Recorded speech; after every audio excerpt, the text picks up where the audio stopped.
Good morning. I'm getting in a bad habit of not fully having a sermon ready, where it's like, I'm like, Lord, I want to have something fully, but I just don't. And, I sit there and, I get an idea, and, the Lord usually shows me a little bit, and it seemed like it's been more less and less, where I'm like, I remember when I was in ministry school, we had to do a sermon at the end of the year, and we had to put it all out, and so you were graded on this by kids in your class, and some kids were some of these people were ruthless. They didn't care. They were like, yeah, that was a horrible message. It was kind of intense for some people, and honestly, I didn't do very good. I had something that spoke to my heart, but I didn't communicate it very well. And communication is very strong, a big thing. And it's funny because I was just thinking about it. I remember the first time I spoke here. I'm not going to call anybody out, but Tammy was like, "You kept saying some word." I said it she counted 60 some times, and I was like, "Oh, that sucks." Thank you. And but it was good.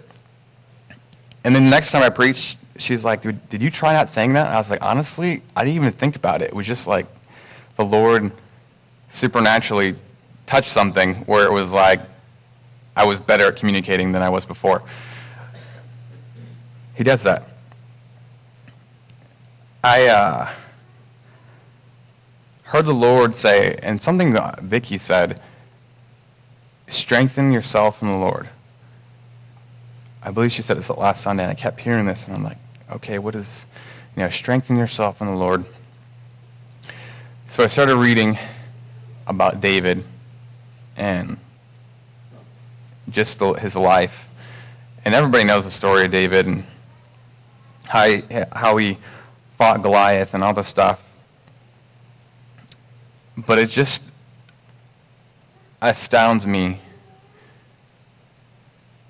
of how faithful David really was. David was always out watching the sheep, and Samuel was sent by God, which is, Saul wasn't doing his job, and Samuel was sent to anoint a king. And David wasn't there, and he's like, "Do you have anybody else?" to Jesse. He's like, "You have any other sons?" He's like, "Yeah, there's one." He's like, we won't sit until he gets here. And he brings him, and he's like, "This is the one." And he just takes the horn with the oil, dumps it on him. You're supposed to be king. In his faithfulness, he was anointed.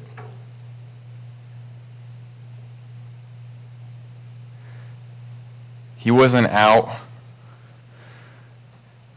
It was something the Lord was telling me. I don't know what was it. It was this past year.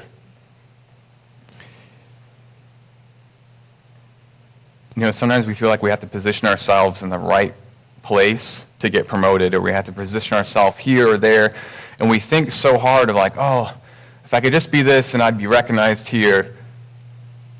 But are you being faithful where God's calling you right now? Are you being faithful in the season you're at so you can be promoted? And I just heard the Lord say, to me, you're not going to be missed. You're not looked over.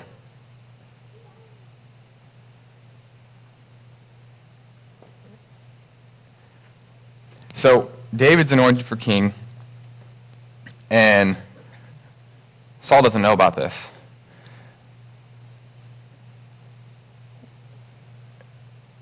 So Saul is actually being tormented by spirits from the Lord because he hasn't been faithful. And it's funny because I just thinking about this, it was Saul's servants knew that there was something on an instrument that would make these spirits leave and bring peace. Like, they weren't like, I don't know if they were like smart people or whatever, but there was something in the culture that they knew that music, there was something powerful about it. So they're like, one of the sermons like, oh, I know somebody that plays the harp amazing. So he sent for David. So Saul didn't even know that David was going to be king. He didn't know that he was anointed to be king. And I'm like, this is so God. Like, God was like, I know him to be king, and I put him in a position to be in the palace and to understand a little bit of like how this is ran. So when he would play before Saul, and the Spirit would leave him, and it says that Saul loved David, and he was his armor bearer.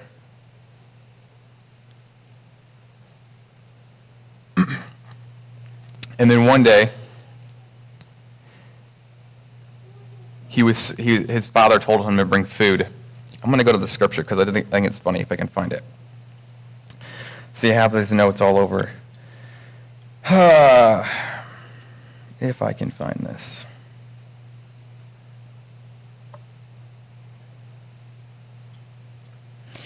Then it's going to be in 1 Samuel 17, if you want to go there. And the Philistines drew near and presented himself 40 days, morning and evening. Then Jesse said to his son David, take. So that's Goliath. He would present himself. Everybody knows the story. And he would just say, basically, I'm the man. He had this bronze armor. And I was doing a little research here. Said it was probably like 150 pounds just in this breastplate, just in this right here, of bronze. And he had this bronze helmet. And he had this huge spear. And he was like 7 foot tall. And just a giant. Like someone you just like, yeah, I really don't want to mess with. And it says that he was out there for 40 days, morning and evening, mocking Israel pretty much.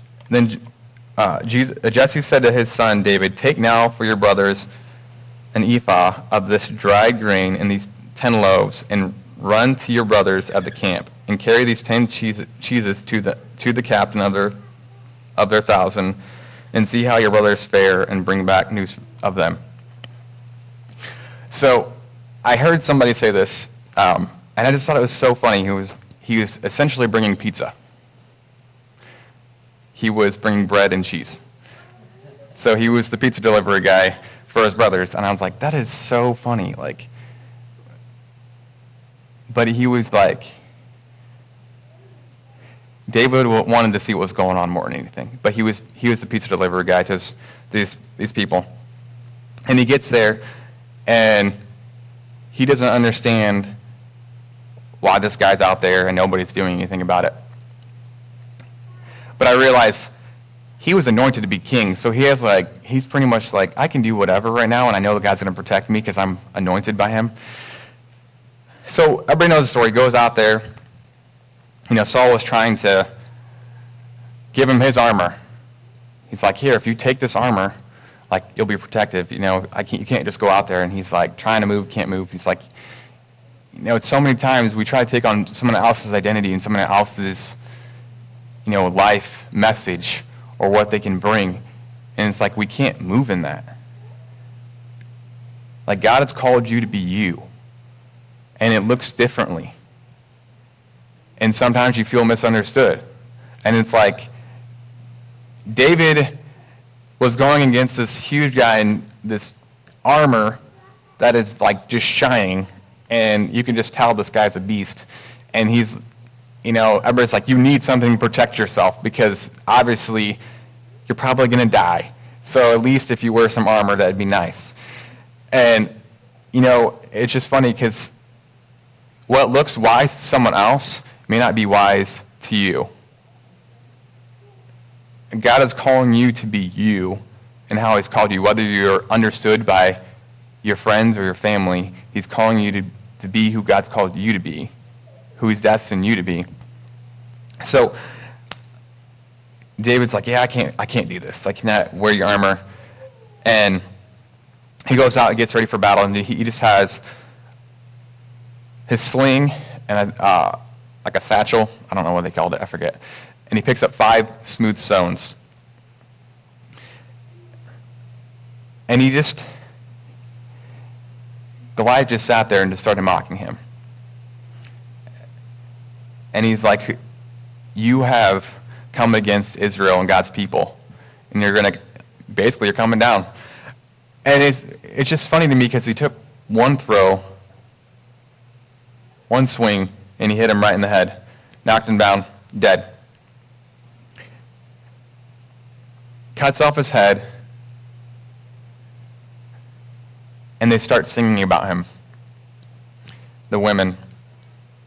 And I'm building up to this part of the story, but all that's amazing, and we all know the story. But Saul would hear the women saying, Saul's killed us thousands, but David's killed 10,000s. And he started getting jealous.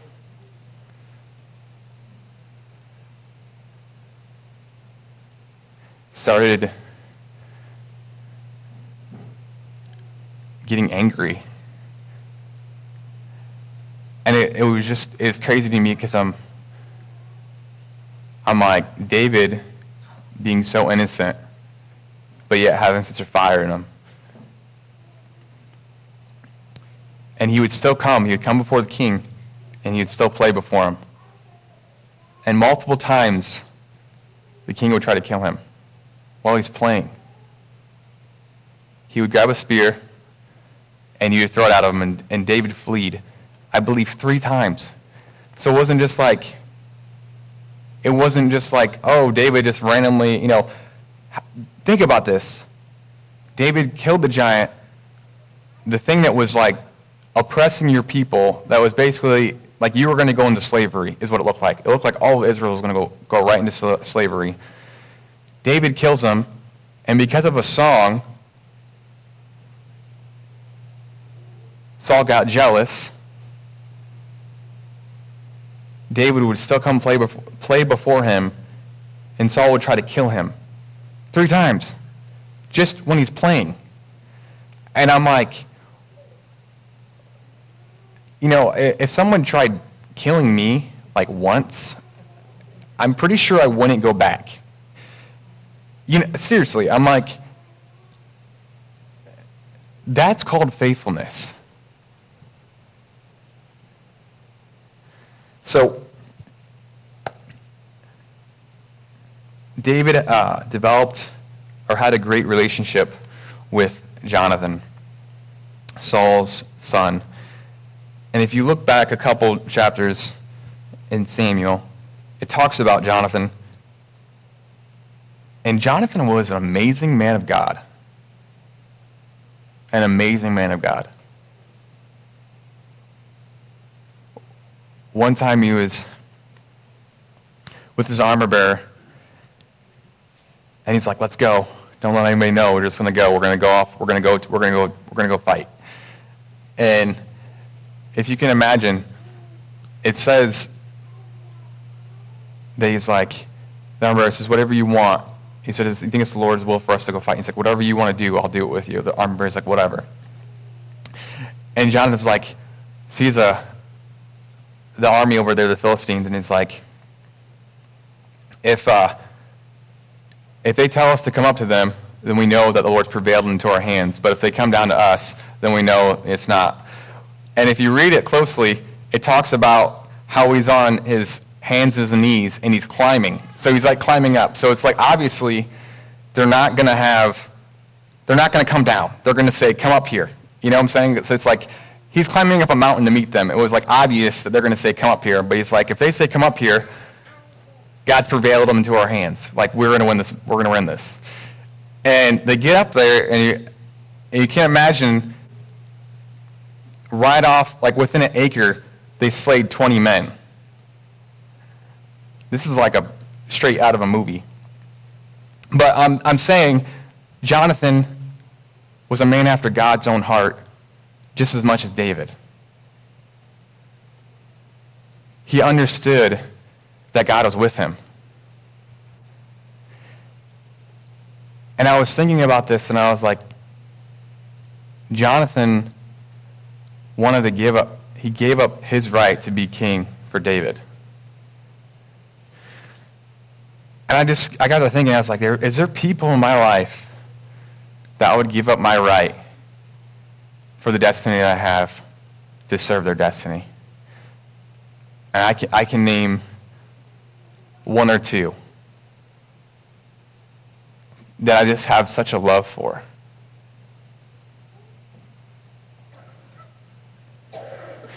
I'm not going to cry. Well, my question is, do you have someone in your life that you would say, like, I would lay everything down, even if it was your dream and ambition, just to serve what you're doing? And I'm like, what's amazing about it is, in true relationships like that, when you lay something down, it's not really like you're still with them. You're still going into it. But okay, so I'm trying to just paint a picture here. So David would talk with Jonathan, and he was like, why is Saul trying to kill me? He's like, I don't understand. Have I not been faithful? Like, what have I done? And he was found blameless in nothing. And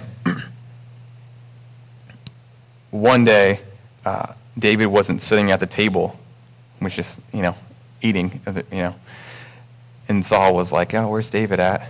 The second day, and he's like, and Saul looks at Jonathan and says, where's David? And he's like, well, he's not here. He's actually going to give a sacrifice. He asked for my blessing. I told him he can go. And he looks at him and he's like, mad at him, basically saying, you want David to be king. He's going to be a king over you, right? Like, what are you thinking? He's like, let me kill him. Like, let me kill him. And he gave Jonathan, he's like, Jonathan, you need to kill him. He gives him the spear. And I'm just like, ugh. Somebody, like, David's been so faithful, but yet Saul can't see that. And I'm sure it's killing Jonathan because he's like, this is one of my best friends. This is my best friend. Anyway, so I'm going on. So he meets David, and he's like, yeah, he still wants to kill you. You can't get away, pretty much. So David's running with 600 of his men, and he's just basically hiding out for a long time. Going to different areas, conquering different lands, whatever else, getting his winnings. And I need to go to the scripture part here, though, if I can find it.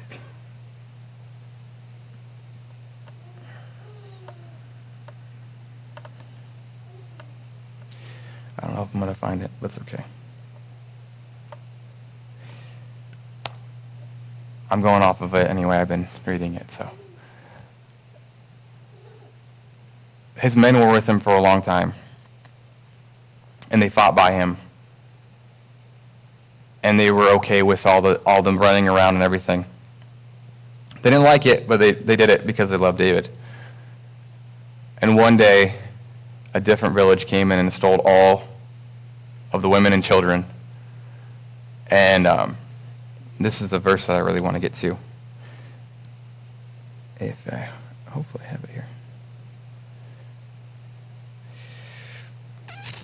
Yep. See, that's what I'm talking about. I didn't have it, outlined very good. So I'm like, all right, Lord. But the men wanted to kill him because all their family were gone. They were stolen, and all their goods are gone. And, David's scared for his life. And it says that he strengthened himself in the Lord. And I was like, strengthen yourself in the Lord. What does that look like? I'm like, not only did Saul turn against him, but his men were ready to stone him. And something that he couldn't even do anything about. And he said to strengthen himself in the Lord. And I was looking at this strength and what it means. And it can mean to bind yourself, to encourage. But I'm like, I just can imagine that he literally bound himself to the Lord and it's like, God, you're the only thing You're my refuge. You're the only thing that can save me. And it wasn't something he just did at that moment. It was something he's been doing his whole life.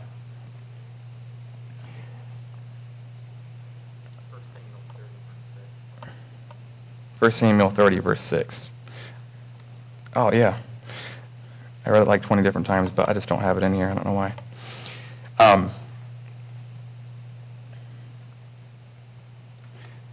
There was 2 times where David was hanging out that Saul came. One time he came in the cave that David was hanging in, and Saul fell asleep, and he didn't realize that David was there. And David's men said, "Why don't you kill Saul? Because God's brought him into your hands. Why don't you just kill him? He's right here. He's tried to kill you multiple times. You've been running for this long. Why don't you just kill him?" And he gets up there, and it says it brings him sorrow. He's like, "I can't do it." He actually just cut off a little bit of his robe, cut off a patch of it. And he says, "Far be it from me to kill God's elect, God's anointed." So this is whether I'm doing a great job telling the story or not, I'm just saying this. Just think about the faithfulness right now. Trying to be killed multiple times. He's been running around. He comes into his camp. He's in a cave, asleep, and David could kill him and become king. But he's like, "No, I can't, because it's not right for me. Whether Saul's been doing things perfectly, I can't do anything because God put him in that position." So Saul wakes up, gets out, and then David is there, and is basically like, "Hey, basically, I have a part of your robe right here. I could have killed you, but I didn't." And then Saul's all like, "Oh, I'm so sorry. God bless you. You've been way better to me than I have been to you." And then it comes again. Another time they encamped, and they're all sleeping, and David goes into the camp. And again they say, "Why don't you take the spear and kill him?" And he says, I can't. So he just took the spear with him. And then again Saul's like, "Oh, you're a way better man than me, and you're going to be king," and all this stuff.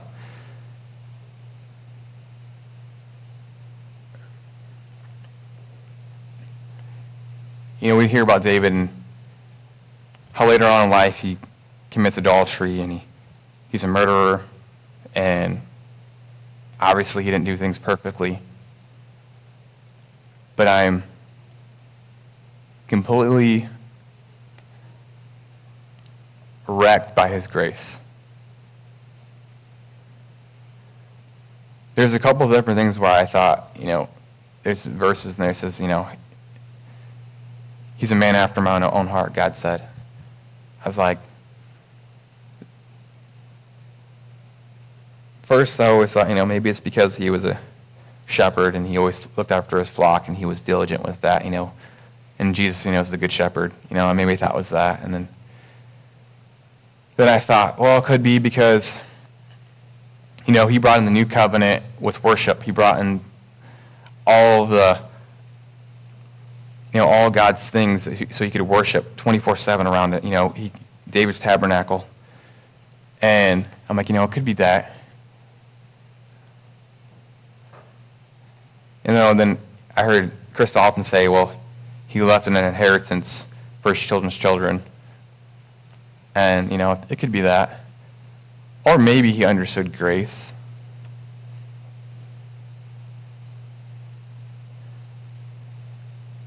I honestly don't think if someone tried killing me that many times, and I was someone that killed people for God, I don't know if I could not kill that person.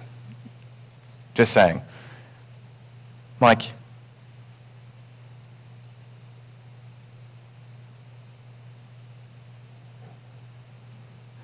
David had a heart of mercy. And that's why I think he was a man after God's heart. So,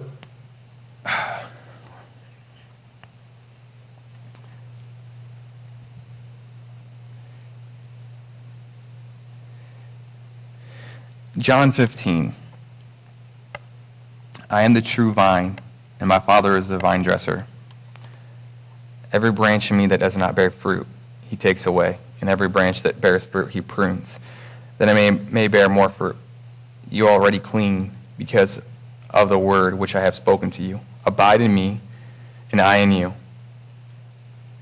As the branch cannot bear fruit of itself unless it abides in the vine, neither can you unless you abide in me. I am the vine, you are the branches. He who abides in me and I in him bears much fruit, for without me you can do nothing. If you look at David, if you look at his Psalms, there's probably 50 verses of him just saying, in the Lord.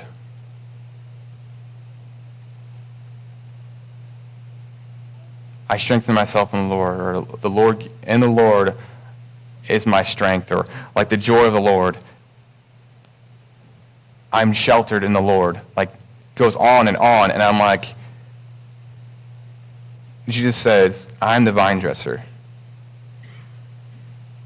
And I'm like, David was in the old covenant, but he knew that he was hidden in Christ. He was hidden in the God. He was hidden in the Lord. And I'm like, his strength came from being hidden. Jesus says, I am the true vine, and my Father is the vine dresser. Every branch in me that does not bear fruit, he takes away, and every branch that bears fruit, he prunes, that it may bear more fruit. You are already clean because of the word which I have spoken to you. Abide in me, and I in you, as the branch cannot bear fruit of itself unless it abides in the vine. Neither can you unless you abide in me. I am the vine, you are the branches. He who abides in me, and I in him bears much fruit. For without me you can do nothing. David was good at abiding. He understood that he was a son. When we understand that we're completely connected, it's easy to operate out of grace. It's easy to operate out of mercy. That vine reminds me of, it says, he strengthened himself in the Lord. Like he tied himself. I'm just like, he was so connected with the vine. That's where he got his strength from. He strengthened himself in the Lord. It was always in the Lord this, in the Lord that.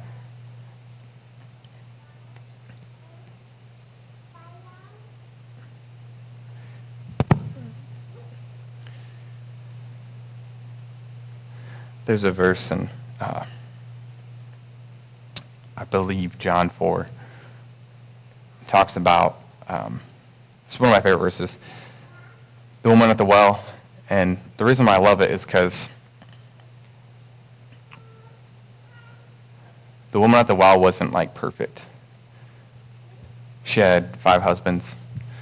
And Jesus asked her, you know, how many husbands, or where's your husband at? And she's like, I don't have any. He's like, well, you answered correctly. You have 5. And then she's like, oh, I perceive that you're a prophet. And, you know, I'm sure that you perceive that if he just told you had 5 husbands and you did. I mean, I don't know how else you couldn't. But he said something that has kind of shaped my life. He said, one day, it won't be about, you know, if you're a Gentile or a Jew or my people. It won't be about that or where you worship. He says, one day, my people will worship me, will worship in spirit and in truth. And Chris Valentin did a message on this, I don't know, maybe a month ago or maybe more than that. And it's my favorite verse. And I've always thought it like this. It's like, we are spirit. We're one with his spirit. And it's not so much about being perfect. It's about being honest.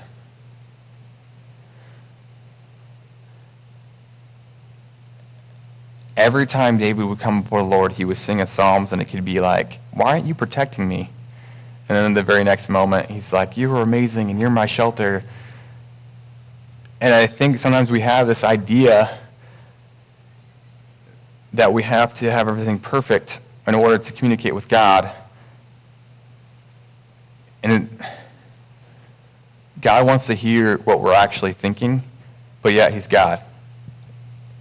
Like, he's your father, but yet he's God. Like, there's a balance.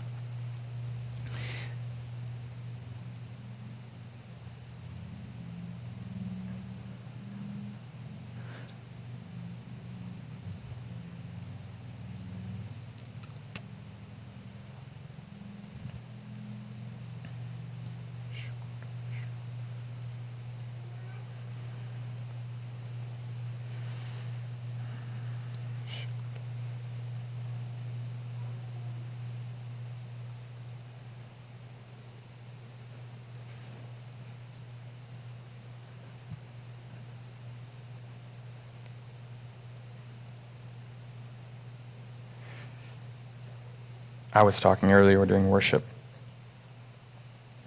about God being the center. And with life, and I've talked about this before, it's easy to get in a groove. It's easy to get into, I go to work, I come home, I eat, I maybe watch my TV show, and spend some time with my family, go to sleep, go to work, come home, eat, watch a TV show, whatever, work on the house more, or whatever you got to do. It's very easy to do that.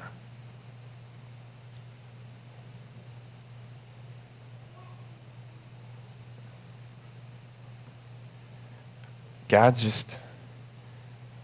he wants us to make time, however that looks. And I was talking to him. I've told us before, like, one of my best times in communicating with the Lord is when I'm working. And I noticed that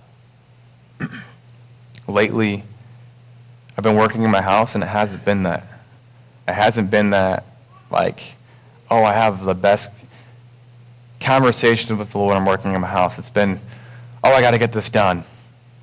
Or it's like, oh, I feel overwhelmed right now, or whatever. And whether I put the sermon together all together perfectly, or which I didn't, but, I just heard him just saying, like, you need to find your strength in me. Like, you need to find your strength in me. And I just look at David's life, and I'm just like, he could easily got upset at God and be like, Lord, like, you're not protecting me. Like, he tried to kill me. You told me I'm going to be king. And he could have been like, took it into his own hand and been like, well, I'm going to kill him. We get things that happen that aren't always fair in life, and maybe they're not always how you wanted to see, or, what your destiny is, or it's not in the timely manner that you want it. But he's faithful. And David never took an offense to God. And he always found his hope in him. And I'm just like, God, I need to find my strength in you. I need to find my center in you. And wherever you go, I want to go. And I want to be a branch from your vine. And I want to abide in you. And I want to have mercy on my enemies. And I want to love in a way that pierces through division, that pierces through gay agenda. Pierce like love that just says, I love you just because. David could have easily had hate in his heart, could have easily took revenge. And all I'm saying, he just learned to strengthen himself in the Lord. Everything he did was always centered in the Lord. And it goes on, when he was an adulterer and he's a murderer, that he always says, all right, Lord, I'm a sinner. Forgive me. He wasn't perfect, but he always knew where he could go. When he wavered, he always came back. And I'm saying today is we need to learn to strengthen ourselves in the Lord. When we waver, it's always coming back. Because what happens is we have dreams, we got things we want to do, and we start putting our eye on the dream instead of the dream giver. We start trying to contemplate how I can make this happen instead of just going with the only thing that really matters, which is Jesus.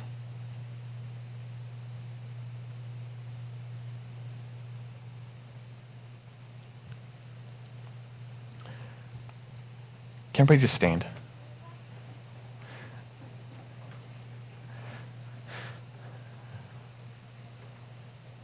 I just want to pray that we would just find our strength in the Lord. So just go ahead and put your hands out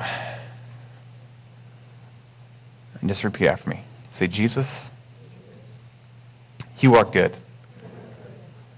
You are faithful. You are loving. You are kind. You're gentle. You bring me peace. You bring me joy when I'm sad. You are always there.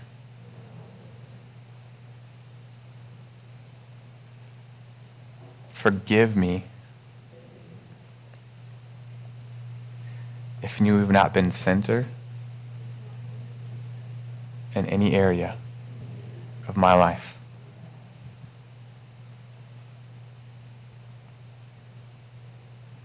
I want to abide in your love.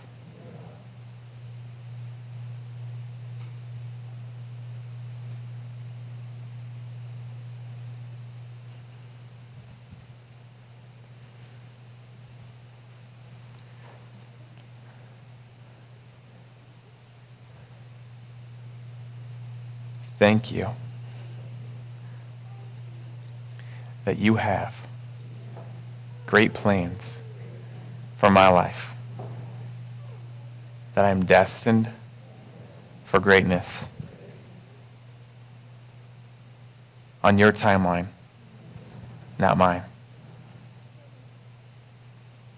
Okay. Amen.